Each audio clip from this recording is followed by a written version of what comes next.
Well, I just hope to be a positive part of the clubhouse. It's an already great clubhouse dynamic with the kind of professionals they have in there. These guys, the way they go about their business and are so focused. Just want to add to that and hopefully, be a positive part. Now, seriousness, why did you chose Boston? Because you love in Springfield, did that play a factor? It definitely plays a part in it. That and the fact Boston's got a great history. It's a storied organization. Who wouldn't want to be a part of that as a player? Chris, all but I think 29 of your appearances have been as starters, but clearly one of the things the Red Sox liked is how you performed out of the bullpen. How has that periodic transition been for you over your career, the few times you've done it? It's been okay. Last year we were in a situation with the Dodgers where we had 8 good starting pitchers coming out of spring training, and it wasn't long before I got a chance to start there. But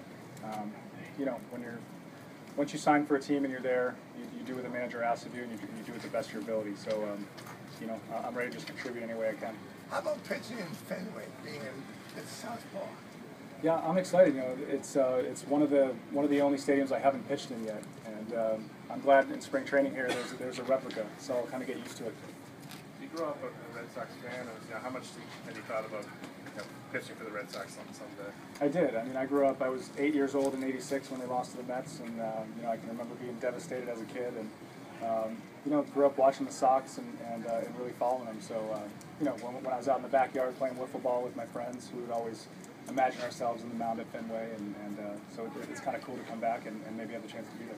Who was some of your idols growing up for that? the Red Sox? Who did you admire as a pitcher for the Red Sox? Roger Clemens was the man, the Rocket. He was the guy I really watched. I also watched a lot of Braves games. Being in Springfield, they were always on TBS, so I watched a lot of Greg Maddux, Tom Glavine, those guys as well.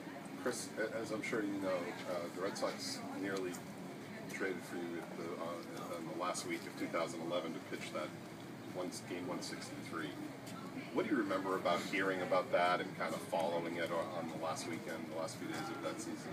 Yeah, it was an exciting possibility. I wasn't far removed. I had my second Tommy John in 2008 and missed all of '08 and all of '09. So I'd gotten back for a full season in 2010, but it wasn't until 2011 with the Mets when I really got back and started 30-plus games and was into around 190 innings, where I felt like I was all the way back. So, it felt like I had come a long way in those 2 years to have a chance to be in that conversation. Did that seem bizarre to you that a team might be making a trade with 3 days left in the season with the express purpose of having you pitch one game? What was that like for you, hearing that speculation at the time? Well, mentally, I think our manager with the Mets and they actually knew about it earlier, but kind of waited until the last minute to tell me, so it kind of wouldn't be a distraction or anything when I was still pitching for the Mets. So I didn't have a whole lot of time to think about it. It was just a couple-day conversation. It didn't end up happening, but was excited at the prospect of playing for the Red Sox. Pointer. No, that's news to me. Yeah, I never heard that. Chris, how much interest did the Dodgers show in keeping you? I mean, particularly given so much of last year was disrupted by injuries. Right. I think the Dodgers were pretty happy where they were at in their rotation. So we really didn't have any conversation about bringing me back as a starter there. Are they going to use you in spring training like you're going to be a starter? Do you know how they're going to work you? I think so. I had a conversation with Juan today, and he laid out about the next 10 days of throwing for me. So that's going to involve a couple of bullpen sessions and a live batting practice session, I believe, on Thursday before I'll be in my first game.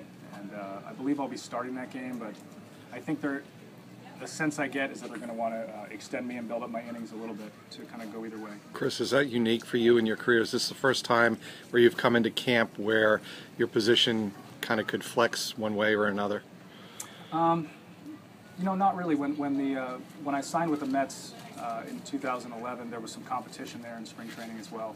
I was able to earn a spot there. They didn't quite have the solid rotation that they have here in place, but it's certainly not the first time I've gone into spring training in a mode where I'm competing and I want to be really pitching well from my first game, as opposed to kind of just getting ready for the season as a starter. How much has 2 Tommy John surgeries affected the way you pitch?